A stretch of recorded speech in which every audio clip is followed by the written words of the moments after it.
Normalde yaz aylarında burun akıntısı, öksürük, ateş gibi şikayetler çok beklemiyoruz. Ama burada bir özel bir durum var. Havalar çok sıcak. Havaların aşırı sıcak olması klima kullanımında artışı getiriyor. Kişilerin veya çocukların aşırı soğuk gıdalara, dondurma, buzlu sıvılar, soğuk su yöneliyorlar. Çocuklar o anda hastalıklara daha yatkın hale getirebiliyorlar. Bir de tabii klima kullanılsa da bütün odalarda maalesef klima olmuyor. Kişiler soğuktan sıcağa çok çabuk geçişler sağlayabiliyorlar. Yani bir oda 40-45 dereceyken diğer oda veya mutfak işte 30 derece oluyor. Çocuk 30 dereceden 45'e gidiyor, 45'ten 30'a gidiyor. Banyo yapıyor, seriniyor, dışarı çıkıyor, koşuyor. Bunlar onları hastalıklara yatkın hale getiriyor. Çocukların birbiriyle işte oynaması, etkileşimi, sürekli parka gitmeye çalışması, bir şeyler yapması da hastalığı yayıyor. Bu sebeple yaz olmasına rağmen şu an maalesef bu hastalıkları görmeye devam ediyoruz. Burun akıntısı, halsizlik, boğaz ağrısı, ses kısıklığı gibi şikayetlerle geliyor.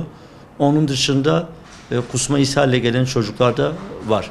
Klima kullanımını öneriyoruz normal koşullarda. Klima kullanımında bir sorun yok. Sadece bazı dikkat edilmesi gereken noktalar var. Bunlardan birincisi işte klimanın direkt kişiye çarpmaması. İkincisi ise bu bahsettiğim işte sıcaktan soğuğa geçişlerin mümkünse azaltılmaya çalışması. Yani 6 aylık bir bebek hep klimalı odada olursa bizim için bir sorun yoktur esasında. Ama işte diğer odaya gitti, kendi odası ayrı 40 derece, klimalı odaya geldi 25 derece, oraya gitti 30 derece olduğu zaman çocuk terliyor, üşütüyor ve hastalıklara yatkın bir hale geliyor. Bir de soğuk sıvılar olsun, dondurmalar olsun onlar çok kullanılabiliyor. Aslında dondurmayı da öneriyoruz. Dondurma faydalı bir besin. Çünkü içinde süt var. Eğer bu süt kaliteli bir sütse, hazır olmayan bir sütse çocuk için bir kalsiyum kaynağı aslında. Ama bu şekilde olmuyor. Genellikle bilinmeyen veya gerçekten içinde süt olmayan dondurmalar oluyor maalesef. Gerçek süt olan ve kaliteli dondurma daha az oluyor.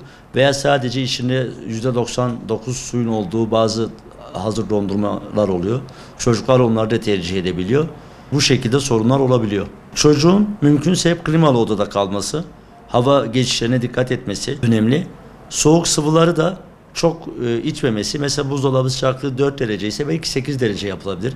Hani normal su içilen bölge için söylüyorum. Veya işte soğuk sıcak su belki karıştırılabilir. Çünkü bunlar da farenjit vakalarında çok fazla artışa sebep olabiliyor. Dondurma yiyecekse çocuk bilinen veya kaliteli bir dondurma alması, 2 günde bir veya 2 top tüketmesi de bizim açımızdan bir sakınca yoktur. Tabii ki çok yoğun olan alanlar veya hasta olduğu bilinen kişilerle de temas etmemeleri gerekiyor. Ve en önemlisi el temizliğine dikkat etmeleri gerekiyor, hijyene.